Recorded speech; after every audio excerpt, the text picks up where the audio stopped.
This is a replacement spray wand for garden yard sprayers. This particular one would cost you $23 if you wanted to buy it. It was provided to me for free to review, but they haven't paid me for my review, so my opinions remain my own.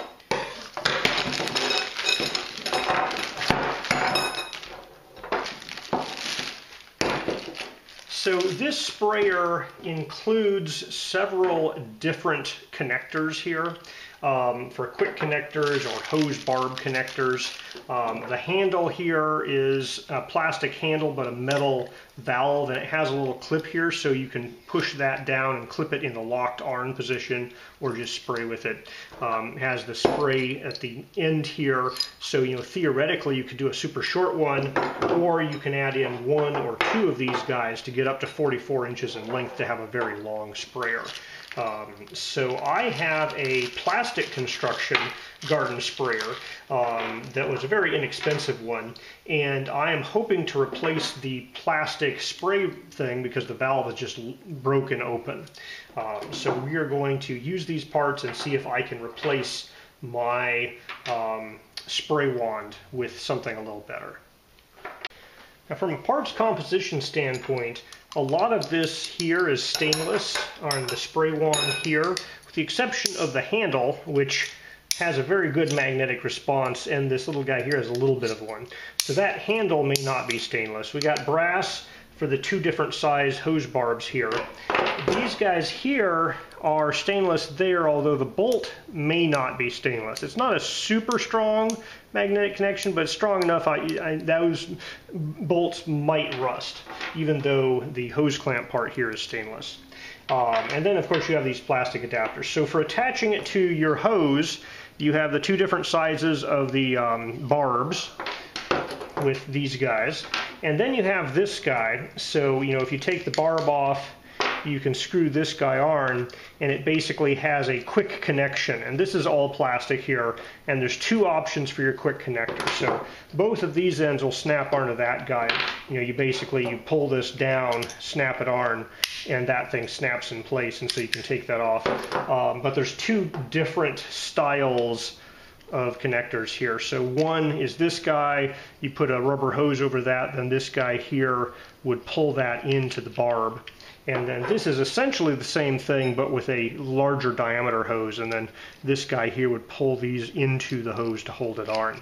So I'm going to have to go look at my hose, but I'm pretty sure I'm going to be using the small brass bib hose barb here myself. So each of these extension tubes have a little O-ring inside, and so they can screw onto this handle here, and then they can screw onto themselves to get longer. I'm probably going to be using a single one. So this guy here has a little kind of a rubbery plastic O-ring there as well, and so I'm going to be putting that into here like so. So I'm going to have my sprayer be about 22 inches long or so here. But if I ever need to get something up higher, I could add in another one. And these brass hose barbs also come with a green rubber O-ring at the base of them. The accessory bag also included a flat washer and another O-ring. I'm not certain, but I'm guessing they might be to go into here and here, but I don't know that for certain. There's no instructions that came with this. So this is the all-plastic construction sprayer that has failed open on me that I'm replacing. And so it just has this rubber hose that comes from the sprayer. And you can see here it has some type of plasticky connector here. I'm going to have to figure out how to take that off. I might just cut the hose. It looks like it might just be over a barb there. So I gave that a pull, and I was not initially successful in taking it off, so I am just going to cut this hose off. Now this hose looks to be too small for that guy, so it's definitely, I'm going to be using this little barb here. Now don't forget, before you put this on the barb, to make sure you have your hose clamp on the hose first, because it is difficult to get off the barb even without the hose clamp being on there. And there is a very specific kind of notch in here where you can tighten that hose clamp down to really tighten it around this second little barb in there.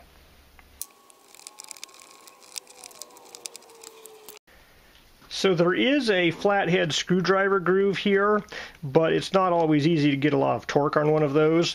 So I was trying the hex heads, and it's just a little bit too small for a 1/4, and it's too big for the 3/16. So as it turns out, it is a 6mm, and so you're going to need a 6mm socket if you really want to torque that guy down instead of using a flathead screwdriver.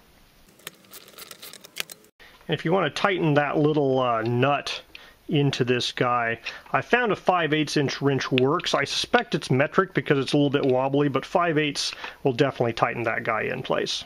They included 2 different sizes of hose barbs, one kind of small, one big, but the hose clamps they provided were both the same size. Now there's plenty of room to clamp down on the small one, but it gives a decent amount of this tail hanging out. And so if you want to get fancy, you could cut that tail off. I think what I'm going to do is I am going to just bend it down, and then I'm going to tape over the whole thing with electrical tape, just so I don't have this pointy bit kind of sitting around out here. Now it includes a lock, which is basically this piece of metal here, and when you push that down, if that metal goes down, it'll latch in place. And it automatically locks, so if you're pointing this down, like spraying downwards, and you push down, that thing will latch in place and automatically lock.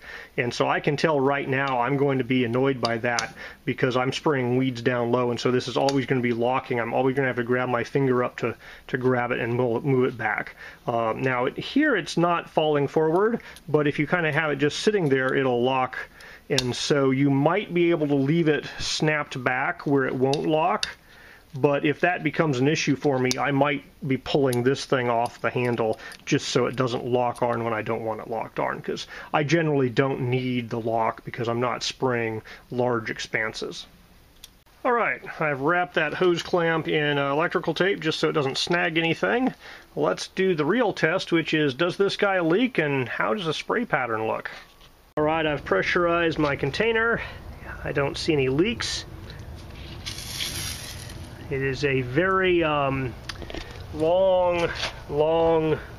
spray pattern there. I haven't adjusted. That's just from the factory. I'm going to tighten this all the way down. I mean, it locked arm, pardon me. Alright, yeah, that locking arm feature I'm going to not like. Because I'm spraying tiny little weeds, I just need a little tiny spray. So I'm probably going to remove this little lock off of it.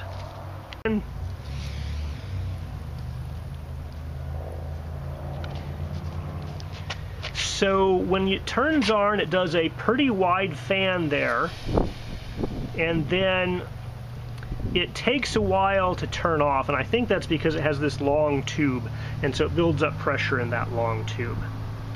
I am going to make it a little bit less fan-like by taking this guy and rotating it out just a little bit, because I want it to be a little bit more directional than that. Let's try this. Alright, well that's very directional, more like a squirt gun.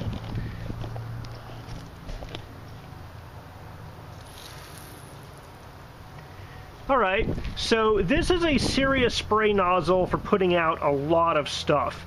It definitely puts out more liquid faster than the spray nozzle that came with my, very inexpensive, cheap plastic sprayer. That may be too much for me, just hitting a couple weeds here and there in the patio. If you're spraying lots of weeds, it'll be just fine. So if I shake it, I get a lot of drips coming out. I think that's just stuff left in the nozzle or in the handle here. I don't think anything's leaking past this guy. I think that's just liquid that was in this long tube. The problem for me is that walking, I get drips here and there of Roundup, which you don't want in most parts of your yard.